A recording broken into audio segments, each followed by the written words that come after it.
Cerita diawali dengan memperlihatkan seorang pembunuh bayaran bernama Yosuke. Ya, saat ini sedang menjalankan misi dari atasan untuk menghabisi seorang petinggi polisi dan...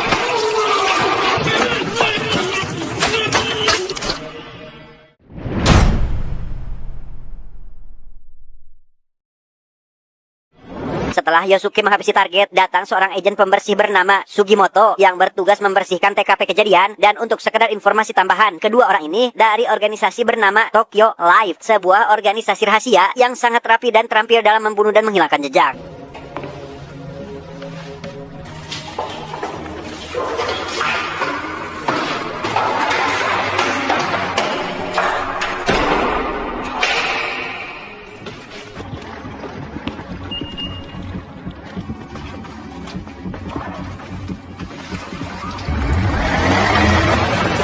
Tidak langsung membuang jasad si korban, Sugimoto membawanya ke rumah terlebih dahulu untuk memotongnya jadi beberapa bagian. Ya, bisa menyimpan sebagian daging untuk makanan ikan sambil sarapan roti bakar kesukaannya sebelum nanti membuang jasad tersebut.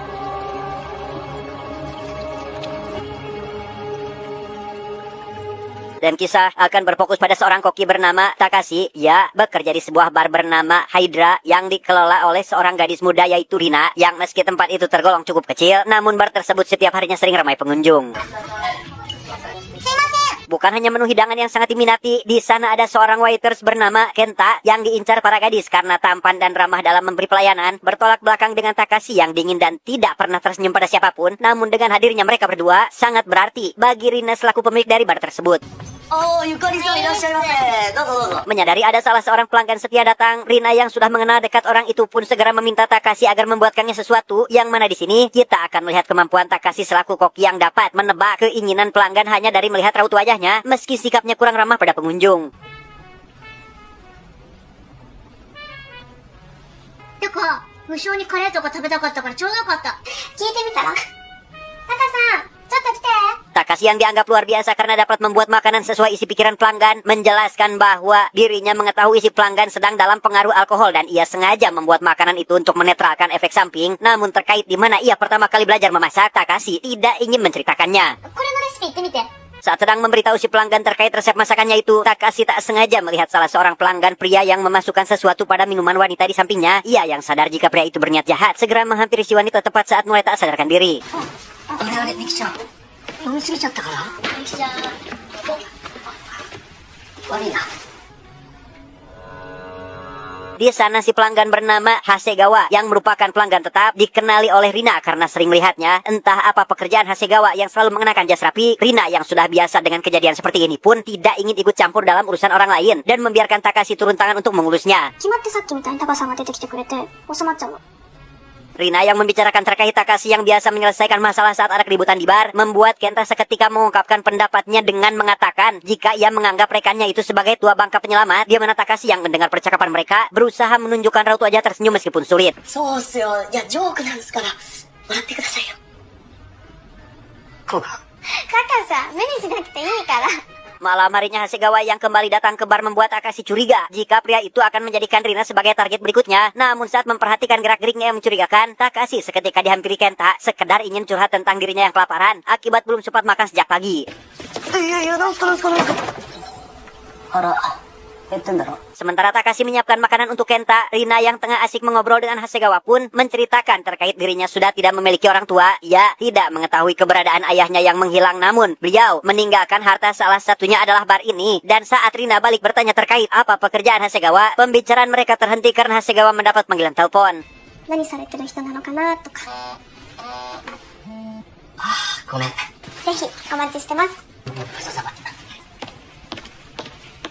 Dari pembicaraan Hasegawa dengan si penelpon, diketahui jika Hasegawa adalah seorang komisaris polisi korup yang menggunakan narkoba hasil sitaan untuk menjebak gadis muda. Ia yang juga merupakan rekan si petinggi polisi yang sebelumnya dihabisi oleh Yosuke, kini jadi incaran seseorang yang entah siapa itu.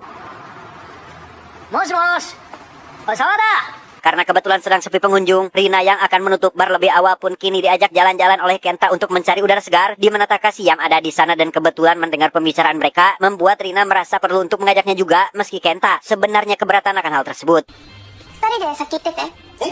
これ終わったらすぐ行くから。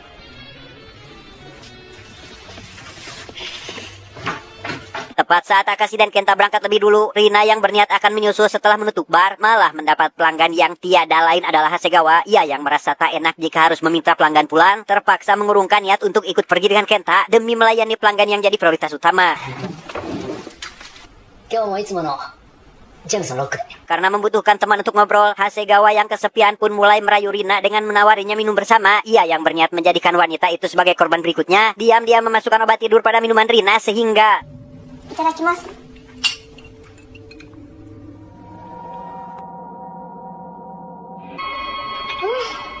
Oishii. Okawari moratte mo ii desu ka? Douzo. Di waktu yang sama, Kenta yang tidak ingin kencannya dengan Rina terganggu secara tidak langsung menyarankan Takeshi supaya tidak jadi ikut. Namun karena dengan cara biasa tidak membuahkan hasil, ia pura-pura lupa membawa ponsel dan akan mengambilnya terlebih dahulu. Yang mana setibanya di bar, ia seketika dipiting oleh Hasegawa dari arah belakang sampai akhirnya...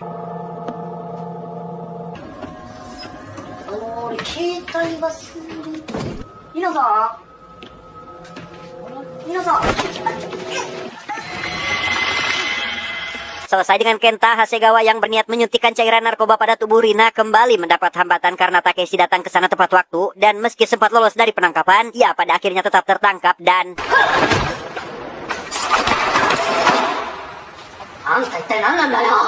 Entah siapa Takashi di masa lalu, ia tampaknya sangat mahir dalam bela diri, terbukti dengan Hasegawa yang kini dibuat tak berkutik. Ia yang sebenarnya bisa saja menghabisi Hasegawa sebagai hukuman atas perbuatan biadab yang sering dilakukan, memberi kesempatan untuk pria itu tetap hidup dengan syarat tidak lagi macam-macam pada Rina. Dan jika kejadian seperti ini kembali terjadi, maka Hasegawa harus menanggung akibatnya.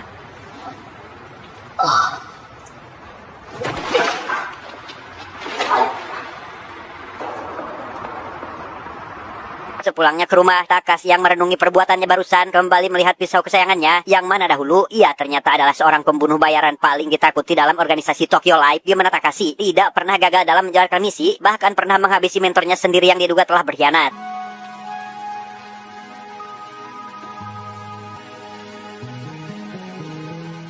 Pada waktu itu, si mentor bernama Jun yang dianggap telah mengkhianati organisasi harus tewas di tangan Takashi atas perintah dari atasannya, yang mana sebelum menghembuskan napas terakhir, Jun yang ternyata adalah ayah kandung dari Rina memberikan pesan terakhir, yakni Takashi harus menjaga putrinya itu. Untuk jaga-jaga, Takashi datang ke bar lebih awal untuk sekedar mengajari Rina cara melepaskan diri dari pitingan orang lain. Meski Rina sempat protes karena Takashi melatihnya terlalu cepat, ia merasa senang karena pria ini memiliki watak hampir sama seperti Jun ayahnya. Mau ikai onegai. Nanka tanushii. Setelah mengajari Rina sampai mahir, Takashi yang lanjut bekerja seperti biasa mendapat pesan berupa roti bakar dengan taburan susu kental manis di atasnya. Ia yang sepertinya mengenal sosok yang biasa memakan makanan seperti itu cukup dibuat terkejut saat melihat wajah si pelanggan yang ternyata adalah Sugimoto sengaja datang ke sana untuk memberikan kode jika sosok itu kini telah berhenti dari organisasi.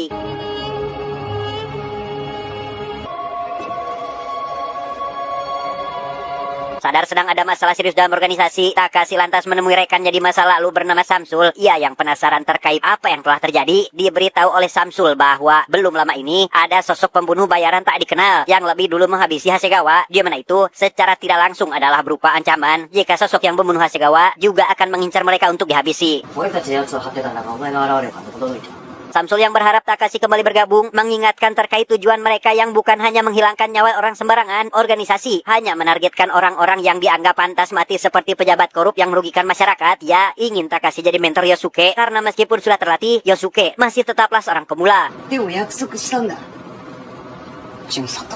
Takashi yang bersikeras menolak permintaan itu disayangkan oleh Samsul karena lebih memilih menghabiskan waktu di restoran. Dan meski ia juga terkejut dengan kasus yang dialami Jun dahulu, Samsul juga mengingatkan terkait arti dari nama Hydra yang kini jadi nama bar milik beliau, yang mana arti Hydra dalam bahasa mitologi Yunani kuno adalah binatang buas berkepala 8 yang dianggap kekal alias tidak bisa mati. Entah apa maksud Jun mengambil nama itu, Samsul berpendapat jika binatang buas tersebut dilambangkan sebagai simbol perjuangan organisasi ini. Di tempat lain, seorang pria bernama Nayaka yang jadi ketua dari organisasi pembunuh bayaran lain menghubungi kolega bisnis untuk membahas rencananya yang akan membantai organisasi Tokyo Life karena dirasa mengganggu. Hingga tak lama, anak buahnya yang telah menghabisi Hasegawa bernama Tomo datang menemui Nayaka, siap menerima perintah untuk memulai pergerakan.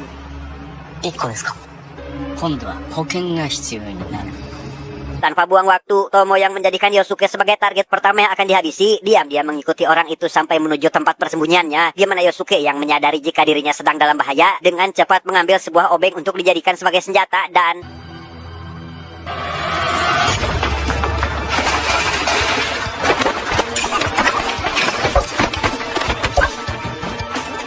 Ya, pertarungan sengit antar pembunuh bayaran pun terjadi di mana keduanya sangat terampil dan lihai dalam bertarung. Namun karena Yosuke tidak dapat menandingi kecepatan lawan, ia dibuat kewalahan hingga mendapat luka sayatan pada bagian tangan sampai akhirnya...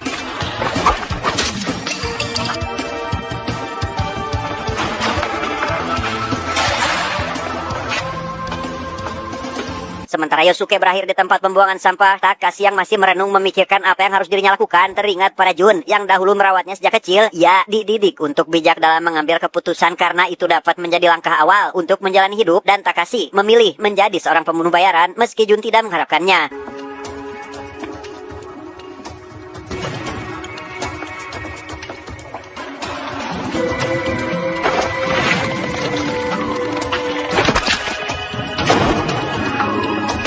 Disinilah penyesalan Takashi muncul saat ia mendapat misi untuk menghabisi Jun, yang mana pada detik-detik sakaratul maut beliau memberitahu terkait fakta di mana pimpinan organisasi lah yang sebenarnya pantas untuk mati karena melakukan tindakan kejahatan. Dan sejak saat itu Takashi memutuskan untuk menghabisi sang pemimpin serta keluar dari organisasi demi menebus kesalahannya. Keesokan harinya Takashi yang kembali menemui Samsu cukup dibuat terkejut saat mengetahui jika Yosuke telah tewas dihabisi, di mana Samsul yang menduga ini adalah perbuatan orang yang sebelumnya menghabisi Hasegawa tentu tidak bisa menganggap remeh si pelaku karena sudah pasti bukan orang sembarangan. Namun Takashi tetap tidak ingin membantu karena merasa tidak ada sangkut pautnya dalam masalah ini.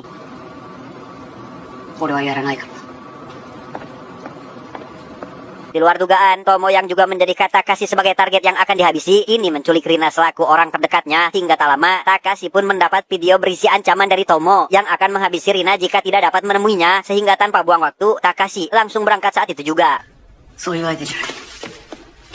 Sebelum itu, Takashi menyempatkan mampir ke tempat telepon umum untuk meminta bantuan Sugimoto, dan setibanya di lokasi tujuan, ia menemukan Rina dalam kondisi tak sadarkan diri, yang ketika sedang berusaha melepaskan lakban yang mengikat wanita itu, muncul Tomo yang bermaksud menusuknya dari arah belakang, tetapi...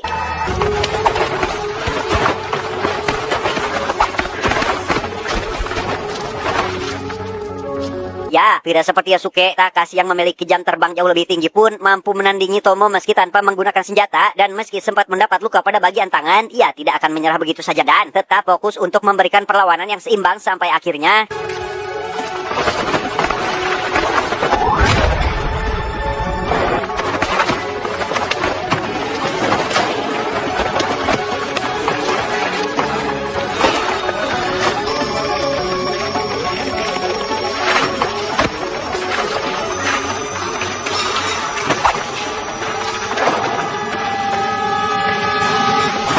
Dalam situasi mulai terpojok itulah, Tomo menjadikan Rina sebagai sandera tanpa mengetahui jika wanita ini sempat mempelajari cara untuk meloloskan diri, dan karena cara itu tidak berhasil, ia pun memilih pergi karena sudah tidak mampu untuk melanjutkan pertarungan, disusul Takashi yang tidak akan membiarkannya lolos begitu saja.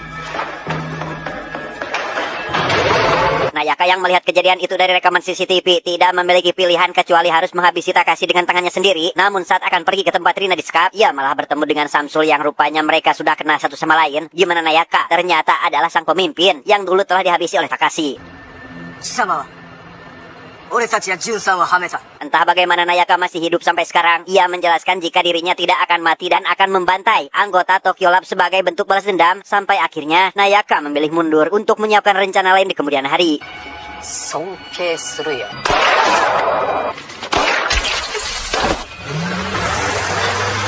Sementara Takashi menjemput Rina di tempat sebelumnya, Tomo saat ini sudah dalam kondisi tak bernyawa dan diurus Sugimoto untuk dibersihkan, dan selang beberapa hari semenjak kejadian itu, situasi pun kembali normal seperti semula di mana Rina menjaga bar seperti biasa dan Takashi tetap jadi koki terbaik di bar tersebut. Taka-san wa singer te kakkoi tte.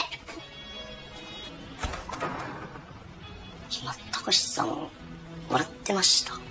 Watashi mo hajimete mita kamo.